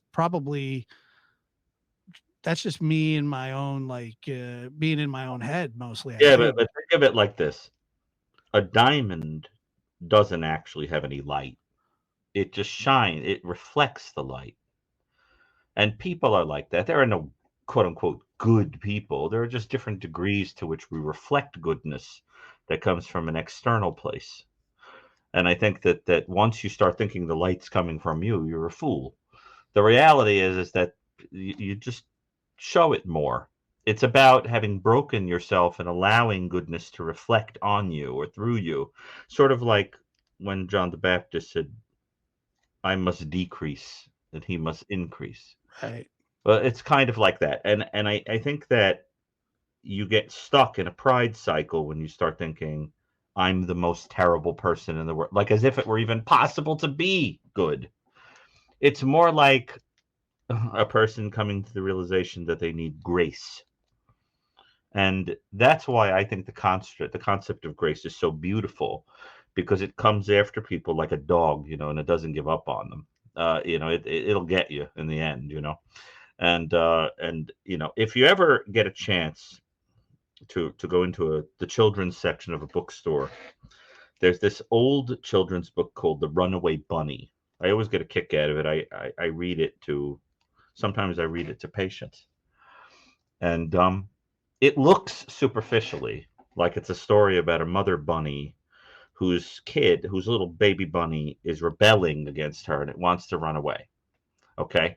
And what happens is it says, if you come after me, I'm going to turn into a cloud and float away. And the mother says, well, if you turn into a cloud to float away, I'll turn into another cloud and come after you. If you try to come after me, I'll turn into a sailboat and sail away. Well, then I'll turn into another boat and come after you, etc. And at the end of it, the little rabbit realizes that there's nothing it could do to get away. And so it finally says, I guess I'll just sit still and be your bunny. And the mother says, have a carrot. Well, anyway, this children's book, I think, is a kind of an allegory for the soul. And the idea that eventually, no matter what you do, I think God will find the soul wherever it is. And, that's what I think is going to happen to our culture in the end. I think that right now it's like a rebellious brat, that's trying to do it on its own. But what happens to it? The parents allow the kid to realize what it's like to be on their own for about 2 seconds, and then they experience a humility, or they come into the realization that there are some things bigger than the edge of their phone, or stupid things that they think are important. And I think that's what will happen to the culture. And I also think that right now the culture is being divided up into goats and sheep. Difficult times tell us what your values are. I like difficult times because they show you what people really are, unless who's all talk and who really means it. Don't you two think so? What do you think? I think difficult times are necessary. I mean, to the diamond analogy, add pressure, add heat, you get diamonds. But at the other side of that coin, if we limit ourselves to letting somebody else speak, I think we also know the consequences of that. Right. And that's what I think we've not seen that in this culture ever in the history that I've been alive. No. And we're seeing it, and we're seeing it in really detrimental ways, I think. But I do agree with you. I'm an optimist and have faith that at the end of this, hopefully some of them will come out of it and go, oh, okay. I was watching some of the protests going on, and there were kids in the middle of it, and the cops were walking in, actually giving them an opportunity to walk out of the protest before they were arrested. And I saw many kids come to a realization that, if I get arrested everything's going to go away here. I need to come to my senses. And they walk out. Whereas in the 60s, that Gary, you and I lived through, it was, they were shooting people at Kent State because there was no ability to stop and rationalize thought and communication. And that's what I'm concerned with, that as these situations continue onward, that the authorities are going to step in and it's just going to get really ugly. And a lot of kids are going to get hurt, as well as law enforcement and governments, et cetera, within and universities as a whole. I mean, the reputations are going to get tarnished, which is terrible. I hate to see that. I really do. Well, to your question, Dr. Gary, I understand that hard times and difficult times are necessary. They're just part of life. I don't necessarily enjoy them, especially when they are my burden to bear. But I'm always reminded of the sun wouldn't feel so good if it wasn't for rain, and joy wouldn't feel so good if it wasn't for pain. And I can absolutely attest to when things are good, they're great, and then when things, I'm thankful for the good times in between, because you always know that something eventually in your life is going to happen, and that Right. pain and struggle is as much a part of life as death is. I don't think that people truly understand that death is as much a part of life as living. It's as being born. And so, when you're talking about pain and suffering and pushing things to the limit, that is how you find out who you are and what you're made of. No question Right. about that. Right. Sometimes it can just leave a very huge scar, but no, I agree with you that it is necessary. It's a part of life. And I think a lot of the things that Chris is talking about are like these kids, and for all intents and purposes, they are kids, in the fact of they've never had to raise a family. They haven't raised children. They don't know, I think I sent Chris a photo up here at our university. Somebody had spray painted, it said, give back land or something like that, and my thought about that was, first of all, graffitiing a building is wrong, but I don't know what that will accomplish. It's certainly not going to make Israel say, you know what, because that kid just spray painted on there, there are so many more constructive ways to go about, your business. And if you feel a certain way, then, I don't have a problem with people feeling a certain way, but, they were barricading themselves. Kids got school canceled. This is midterms coming up. The school was canceled. It's not hurting anybody except your fellow students, and it's a terrible thing to do, I think. Right. So, but what you're touching on, Josh, that's very important, is that part of what's so difficult about the time we're living in is that the truth is so obscured that people can think they're doing something righteous when they're doing something wrong. correct. And that's exactly what the problem is. I would bet that a lot of those kids would say, I'm risking life and limb, I'm risking going to jail, I'm risking my education because I'm doing what is right. But it gets right back to the question that we asked last time. What is truth?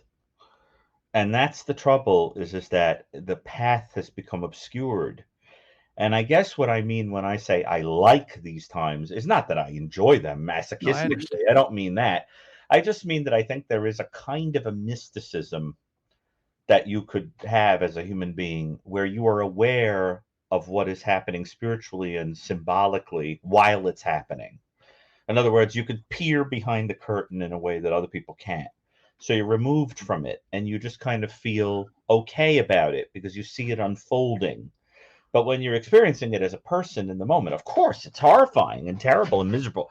I just think that particularly people of faith, what they're called to do is to pierce the curtain and see that it's an unfolding of a story, the ending of which we already know.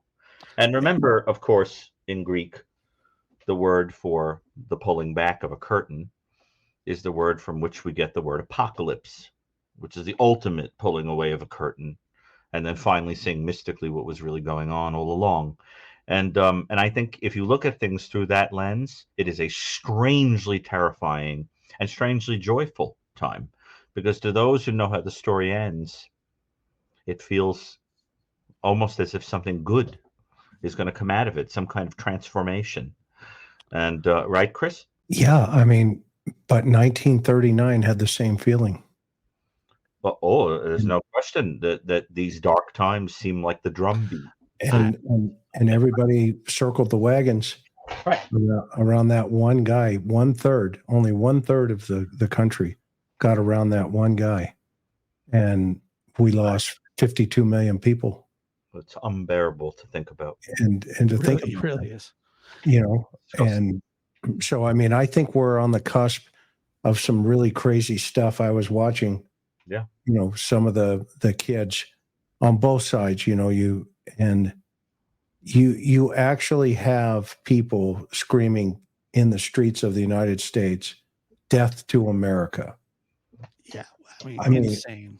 What is going on here? I mean, I have this theory that, so, you know, obviously because of the latest conflict in Hamas, you know, going after music festival when that happened, and then the response that happened. Do you think that a lot of these kids, or, you know, that they just don't understand the history of what's going on, and that it's kind of a trendy thing? Because here's my point. The conflict between Israel and Palestine is not new at all. It's been since time immemorial, really. I mean, you could go back, I don't know, a long time. This has been going on. Okay. And ever since the incident that I called, it was a massacre when Hamas, you know, came over, and I don't think that people understand, especially the kids that are protesting and saying, you know, give back this or give back that. I don't think that they know what they're asking for. I don't think that they understand who they're bartering for and who they're taking up with. I think that it's a trendy type thing. I mean, am I wrong there? Well, no, I think you're right. And that's the scary part of this, because you know, we're talking about problems that have been, if people really want to see, you know, some of the challenges, there's a website called Memory TV, MEMRI TV. Go look at Memory TV. Read some of the clips on Memory TV, because it's about clips from all around the world. Oh. And it's free. Okay? But you have individuals in this country, and by the way, Ray, the FBI director, recently was talking about this. We are at the highest threat level we've ever been in the United States right now. And he said, it's not if, it will be when we get hit with a bigger 9/11. Sure, of course. Now, my predictive analysis of this, and I said this years ago, we're going to wake up one day, single shooters, multiple targets, automatic weapons, dead children. It will be single shooters, multiple targets, automatic weapons, dead children. How do we know this? That happened October 7th in Israel. Right. But I'm talking about the United States. I understand, but exactly the same thing that you just described is what happened there. Multiple targets. Right. And that's why if you go to Israel, all their schools look like prisons. Mm-hmm. You can't get into them. Mm-hmm. Multiple layers of, you know, security, et cetera, et cetera. Okay. But this will be the attack on the United States. Look up Beslan. If we look up Beslan as an example, a leopard doesn't lose its spots. Okay. And so maybe this is a conversation we can have later on, but I think it would be an interesting episode just to. Absolutely. That's what we're here to do. We're here to talk. Yeah. Well, I appreciate you guys. I know that we're running out of time here. Go ahead, Dr. Gary. Oh, just say I think we should also pause a moment and extend our heartfelt sorrow about the four officers that were killed in Charlotte Mecklenburg in North Carolina. I think they were serving a warrant. Yep. Like marshals, weren't they? Yep. 3 task force officers. Oh my Lord. It's pretty bad. Their families are going to be destroyed over this, and it's terrible. A lot, And did they wind up getting the guy that they were serving the warrant to after all that? They have 2 in custody, a mother and a 17-year-old son. Wow. But they're just in questioning right now. But it was one suspect having a warrant served, right? Yeah, he was a felon in possession of a illegal weapon. Yeah, I think it's always important to reflect on these heroes, who die for the greater good, right? No greater. There's been an uptick in it as well. Again, another uptick in this. We've been through this several times. The price of life is really cheap, apparently, with a lot of people, and I don't understand. I don't understand why that was so. Any of that is necessary. You're right. Their families are destroyed. Well, I really think we should, because we're always placing the emphasis on the victims and the importance of maintaining social order and respecting our authority figures and so forth, and law enforcement and everything that these people do, the first responders, etc. I just think it would be awful to not make mention of that tragedy. Very well said, Dr. Gary. So anyway, let's wrap this up. I appreciate it. What a great conversation. We start out with Suzanne and Barry Morphew. By the way, this is not the end of that. We're really there's a lot more to come in this case. And but I always enjoy our conversations, I really enjoy pierce the veil. And I like keeping Gary up late. Me too. Yeah. Is it because sometimes you get woken up by a text? Yeah, so he can text us a couple hours from now when we're deep. Look, I probably keep similar hours to him, but Chris, did you really get mad about that? No. Oh. I just turned my phone off. Oh, because honest to God, I think we just forgot about the time difference. Yeah, no, that's why I said, hey. No, I didn't. I knew. I thought it would be funny. Fugitives. I'm trying to sleep over here. Go to bed. I knew it'd be hilarious when he got pissed. I was like, go to sleep. Somebody go to bed. No. And Chris, the interview room next week, do we know what we're covering? Do you know what you're covering on the lab? I believe I'm going to be doing a show about Sebastian Rogers later this week. Yeah. A case that's just gotten so out of hand, but there's just this family dynamic and it's really starting to feel just like the Summerwells case all over again. And it's just it's a terrible feeling. I just don't understand how people claim that, children just vanish out of their houses. And we have no idea. I haven't left it. I think, not more so, even though he's got a colorful personality, the stepdad. Yeah. I think he's colorful. But if he's at work, then shift it. There's only one other person in that house. Well, I'm starting to feel that they're, not everybody's above board because he seems awful confident. You know what I mean? Yeah. No, that's where I'm thinking. But he also has family. The question is, what's their circle of influence? And are they in the realm here? I heard they took a trip to Alaska. They did. Yes, they certainly did. Not bad for a guy that's not following the case, huh, Josh? Not bad at all. Are you covering it this week, Chris? No, I'm not going to cover that, Gary. I'll talk to you offline. I don't want to leak it out. I'll tell you guys offline, but yeah, no, we got a good one coming up Sunday. Well, one thing that's been fascinating is that ever since you and Karen covered the Scott Green stuff and the Vandals scandal, it looks like it's popping up on other programs. I guess you really drew attention to it, but I think Karen especially really broke ground.